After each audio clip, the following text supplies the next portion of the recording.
Hello, everyone, and welcome to Feminism Now, the podcast from the National Organization for Women. I'm senior producer Bethany Brookshire. One of the top issues cited for women's organizations is the gender pay gap. Women earn only 85% of what men do. Pay equity can come about in a variety of ways, but one way is helping women attain their career goals and better manage their own finances. Today, NOW's national president, Christian F. Nunes, speaks with Leslie K. Gill, the president and CEO of Rung for Women, about how investing in women's careers can uplift everyone. And while we're here, we would love to hear your thoughts. Did anyone help you invest in your career? Contact us at feminismnow@now.org. And now, let's get to the interview. Hello, everyone. I'm Christian F. Nunes, the national president of the National Organization for Women. And we are here this season to uplift women. And one place we need uplifting is in our careers. So that's why we're so happy today to be here with Leslie K. Gill, the president and CEO of Rung for Women, an organization dedicated to accelerating women's careers. Leslie, thank you so much for joining us on Feminism Now. Happy to be here. So let's get started. I'm curious if you can just start off by telling us and telling our listeners what exactly is Rung for Women. Sure. So Rung for Women is a career accelerator. Really, we are inspired to help all women climb the economic opportunity ladder. And so we do that by providing training and access to opportunity for women to move into careers where women have historically been underrepresented. Manufacturing, technology, geospatial jobs where historically we would consider to be men's work. We are now really focused on the training and accessibility to those career pathways and helping women connect into good jobs. That is amazing. And how long has Rung for Women been around for? Rung for Women actually started as a resale clothing boutique. Oh. Yeah, and our founder at the time was a member of a very important and prominent family here in St. Louis. And there had not been a man born in their family in several generations. And so they had all of these like professional clothes, and our founder was like, there has to be a way for us to regenerate these clothes back into good hands and getting women sort of prepared for the jobs that they want. And so we started as a resale clothing boutique to really help women move into careers that required business attire. And after about 10 years of running the store and recognizing that women needed more than clothes, we decided to pivot our mission in 2017 and have a real focus on both professional and personal development. And so we opened our doors and welcomed our first cohort of members in March of 2021. That is awesome. So I love the name Rung for Women. It's a very interesting name, right? So Yeah. could you tell us a little bit more about how the organization decided to come up with that name? Yeah, so actually our store, the original store was called Rung. Okay. And so then as we were moving into what we call Rung 2.0, we wanted to sort of keep the original sort of genesis of the concept, but knew that we needed to add for women so that people would understand that we were gender specific and that we were really focused on economic mobility. And so that is sort of how it came about. We didn't want to lose our history and, our origination, but we knew that we needed to evolve a bit to tell a slightly different story. And you're based in St. Louis, Missouri. We are right in the middle of America.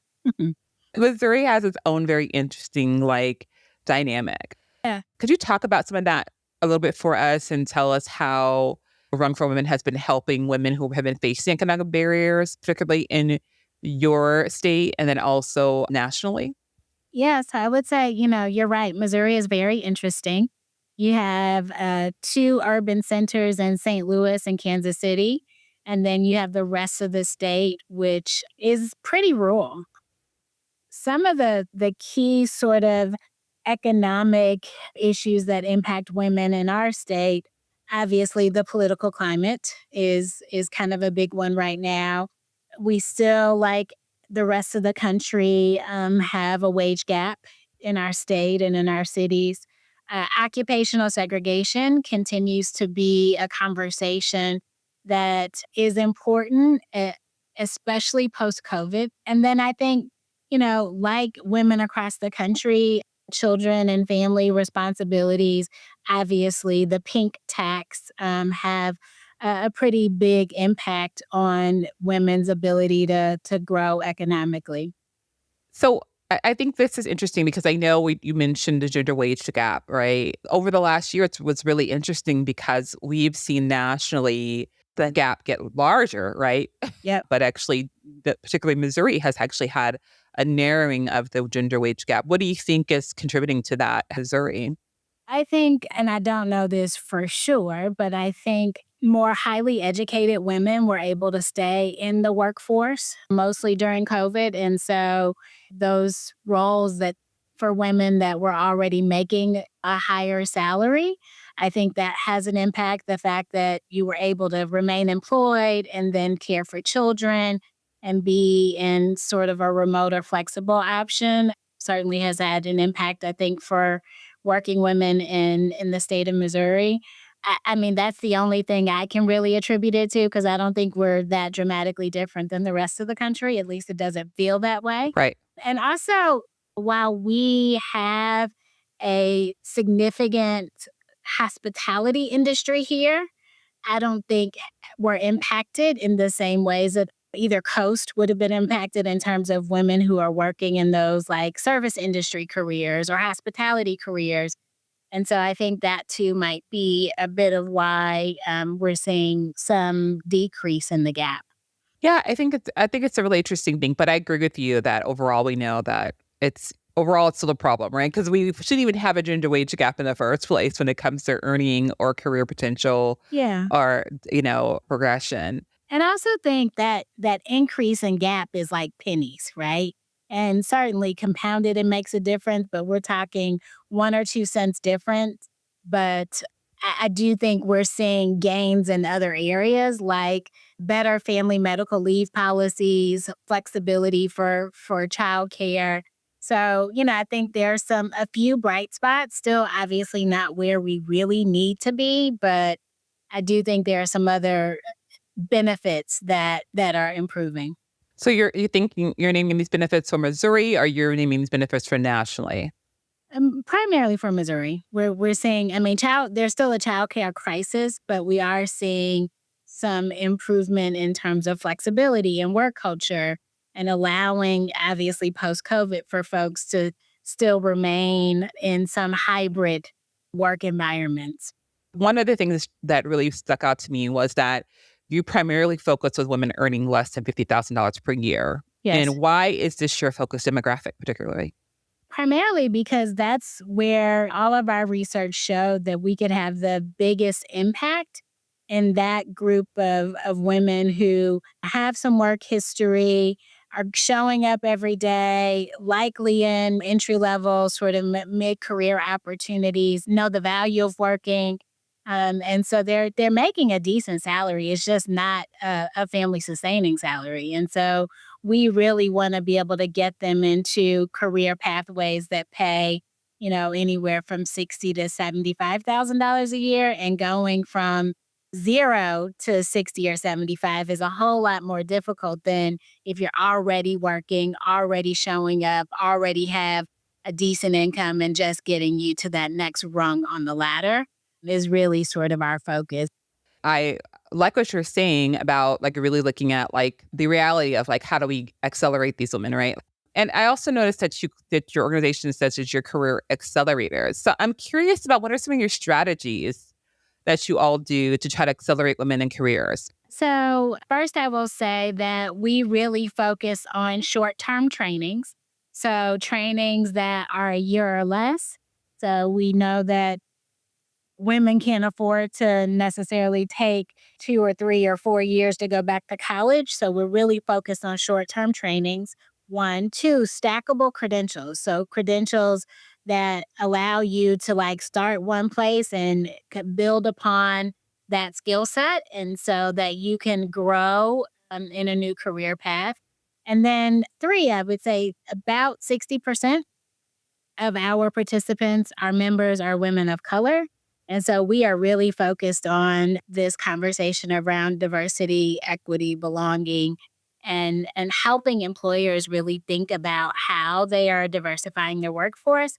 And that, means getting more women of color and Black women in particular into fields where women have been underrepresented. And so we are having very intentional conversations with employers around, what are their goals? How can we help them meet those goals? We are making sure that our members are best prepared. So we have a course that everyone takes called Professional Power Skills. And so it's everything from time management, executive functioning, what it's like to be the first or the only in certain industries. We're building skill sets that many employers expect people to have when they come in the door. And so, we have heard consistently that technical skills get people hired, behaviors get them fired. And so we are really working with our members to practice those skills, to make sure that they're prepared, to make sure they know how to navigate certain work cultures and do it with diplomacy and to ensure that they can be successful in those environments. Well, one of the interesting things I just heard you mention is having stackable credentials. Can you tell listeners a little bit more about what that looks like? Sure. So we can take manufacturing.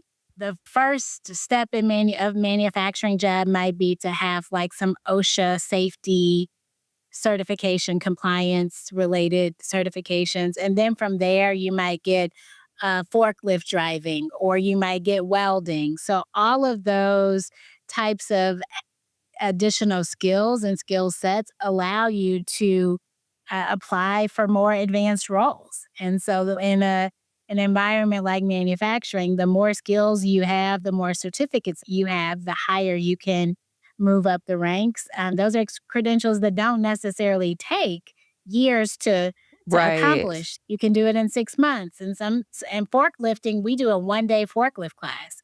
And so Oh, in 1 day, you can have your forklift certification. So, there are those quick certifications, quick technical trainings that allow you to really advance in your career. And so that's where the acceleration comes in.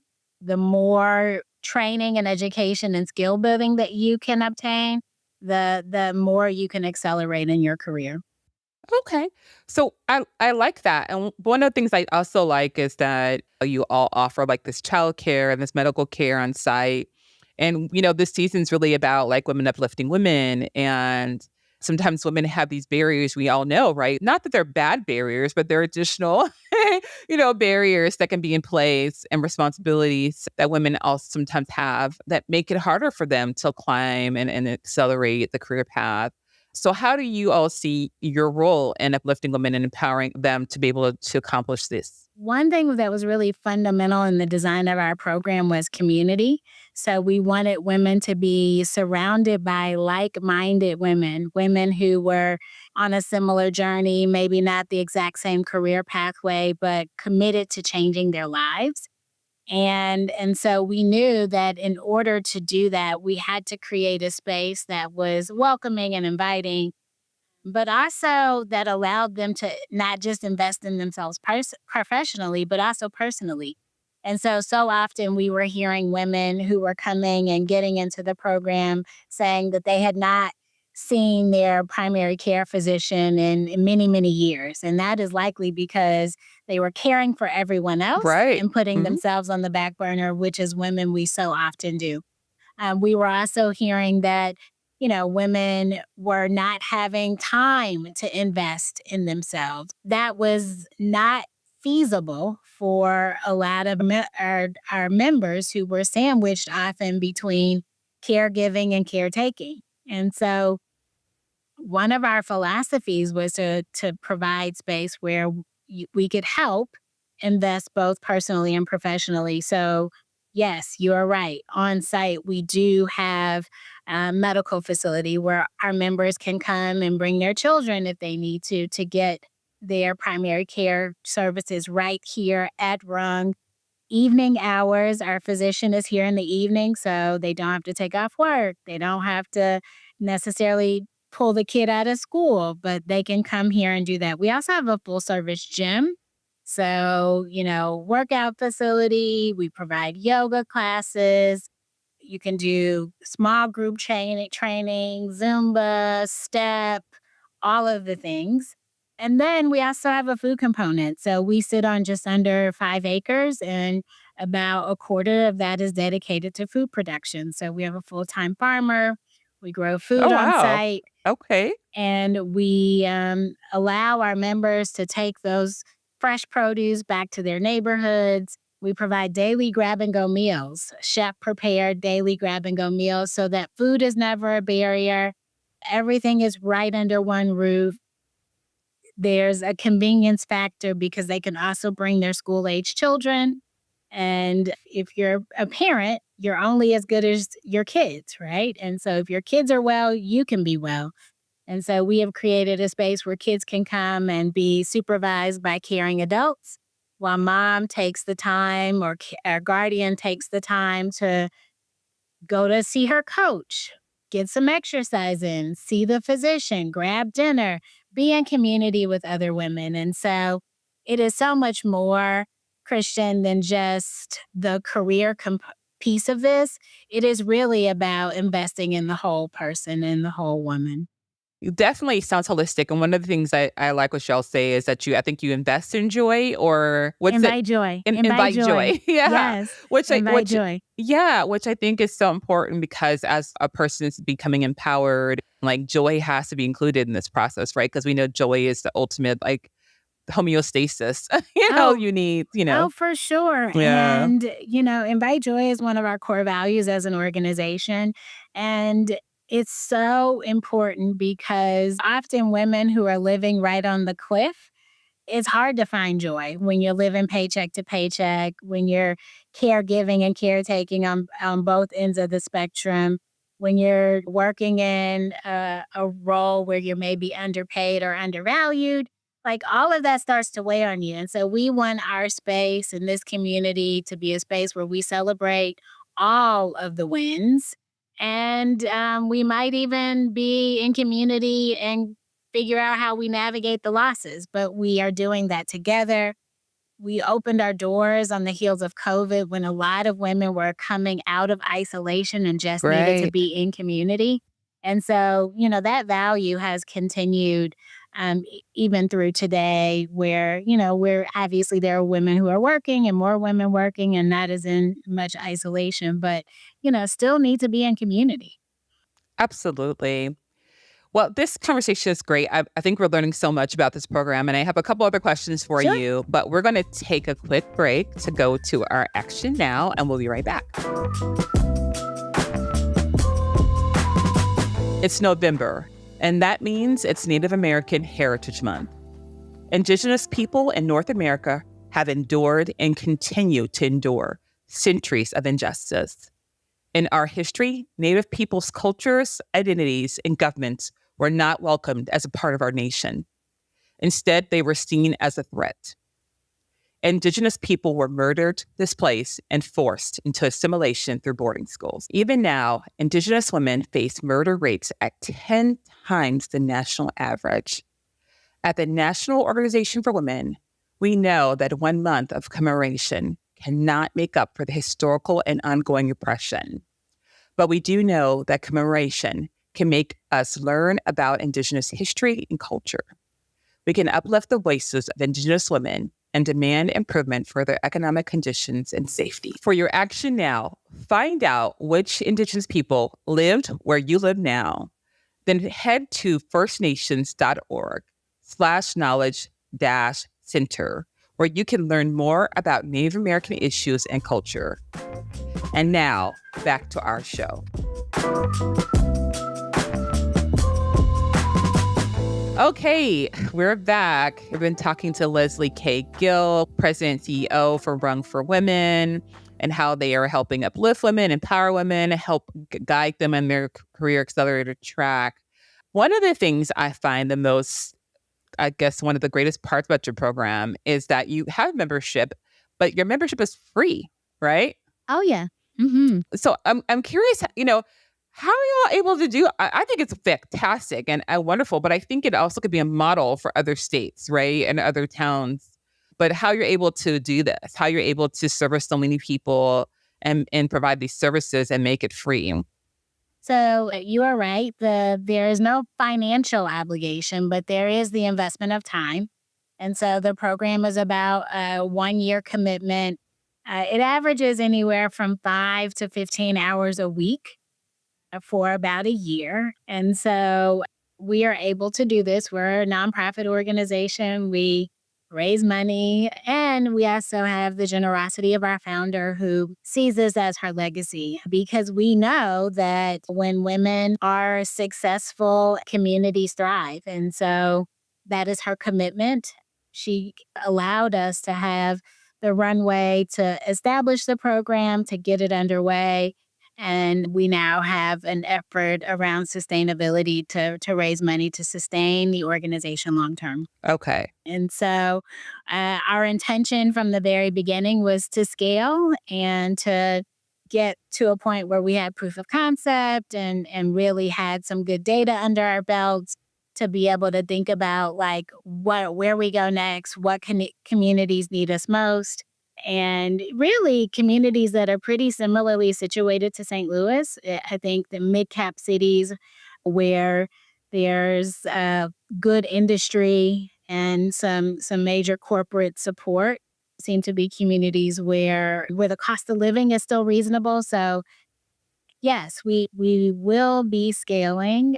Don't know when. That is a decision for our board to make. But it is something that we think about often and plan for, and look forward to the next phase of our journey. Well, we're looking forward to it because right now you've already served like over 500 women, correct? We have, yes. We welcomed our first class in March of 2021, and today we've served over 500 women, many of them accomplishing goals to move into new careers. We've had several members who brought their first homes. This year alone, we have reduced debt by over $500,000. So really focused on this wealth creation, and that is related to reducing debt, building assets, making more money, and really are seeing pretty phenomenal success for our members. So I'm curious about this concept of wealth creation because we hear a lot these days about entrepreneurship, wealth creation, developing your legacy. And I would love for you to share with the listeners how you teach this or demonstrate it more so to women who typically are earning probably middle wage, how you're able to teach them to eliminate this debt, but also work toward wealth creation with the amount of money that they're making. It's interesting, Christian, because we made an intentional decision around not pursuing entrepreneurship paths or entrepreneurship training.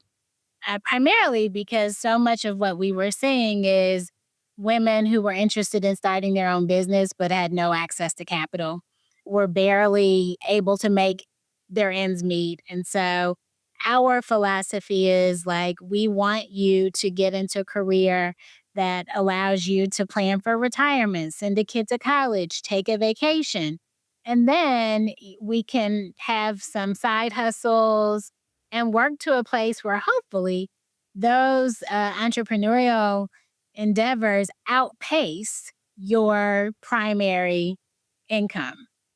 And so often with women, especially Black women, there are no shortage of great business ideas, but we don't always have the economic capability to start businesses. And so we're like, we're not going to be a dream crusher, but we want to steep you in reality.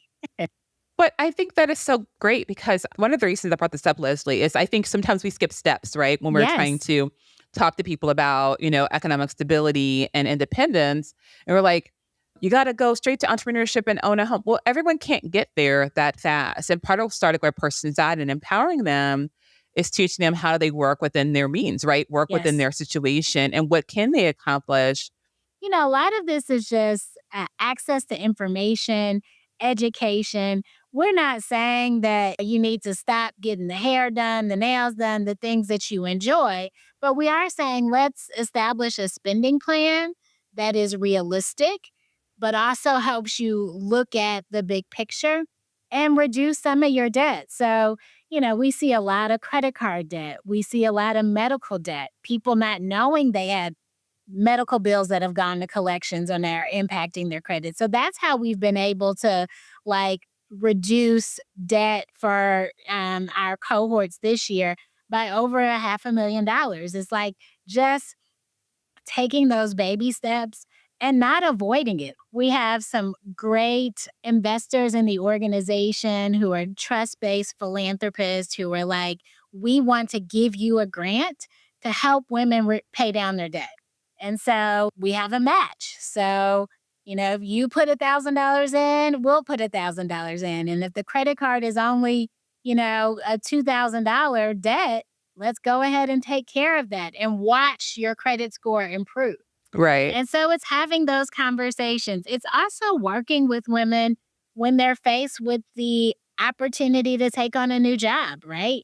So many of our participants come to us having worked multiple jobs, gig jobs, part-time jobs, whatever it's required to make ends meet. Also weighing the real dilemma around how do you start to move away from government assistance and government benefits, right? If you're going to take this new job that is paying you $24, $25 an hour, you're probably going to have to forfeit some benefits. And, what is that decision point? How do we help you navigate it? What does your spending plan look like? How do you ensure that you can still have a lifestyle that is joyful and happy, but allows you to grow and start to create wealth? So it's I not love it. about home ownership always. It's not about the I love business it. always. Often it's about just being very practical. But I think that's so important, Leslie, because everyone doesn't want to own a home and Hmm. everyone doesn't want to be an entrepreneur. Some people are totally okay having a 9 to 5 job Yep. and having a 401k. And, Yes. and, and we have to also see that as that doesn't diminish a woman's empowerment, her sense of independence, her sense of leadership to be that woman that chooses that. So I think Yeah. it's so important that you all are doing that. Because, and also, too, it doesn't matter if your job is a CEO job or it's a manufacturing job or whatever. It's like, where are you setting the goals for yourself and how are you working toward achieving those goals and the resources and support you need? Like you said, the community you need Mhm. to help get you there. Yeah, those social networks are so incredibly important, Mhm. right? Because, many of our members are like first in family to amass this some level of success. And so they become the go-to for their other family members. And so it's also how do you navigate those issues when they arise if as you start to make more Yes, money. boundaries. Yes, yeah, yeah, I know you look, I Boundaries. know you're a social worker, so you get it. But I mean, that's also a really important Yeah, conversation is like, you're right. how do you learn to say no? Yeah, it's such an important life lesson we all have to continually work on, right? For sure. For Oh sure. my goodness, Leslie, this has been a great conversation, but we are out of time.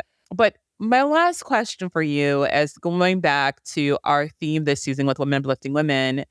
What do you hope the impact of your work and the work of your organization will be? Ooh, I mean, ultimately, I want more women to make more money. I want our impact to be that the gender wage gap doesn't exist anymore. I want our impact to be women are able to go into environments that have good family leave policies and allow them to be able to care for themselves and their families and also be professionally productive. I really see a world where this is possible. I see a world where women are inviting joy, and I see a world where women are good to each other. And obviously, when women are well, communities are well. And so I see safer, healthier, more empowered communities. And so I really do believe that's our work. And it is such a honor to do it every day. Well, thank you for the work that you all are doing. And thank you for your commitment to the work to just empower communities and help motivate and get people to a place of thriving, not just surviving. That's the Correct. big part, right? Absolutely. And one other thing, Christian, is harmony, not balance, right? Oh, say it again. Harmony, not balance. Because look, when you look at those scales, it's real hard to find balance. But when you can find harmony between work and Yes. family, that is a recipe to thrive. Leslie K. Gill, thank you for your leadership in this work. Thank you so much for joining us on the podcast this week as we talk about the importance of uplifting women's careers. If you liked it, we'd love it if you liked and subscribed to the show. You can also send us your thoughts and questions at feminismnow@now.org. Head to now.org to read up on Now's core issues and our approach to advancing women's equality. Together, we can make a difference. I'm Bethany Brookshire. Thanks for listening, and we'll see you soon.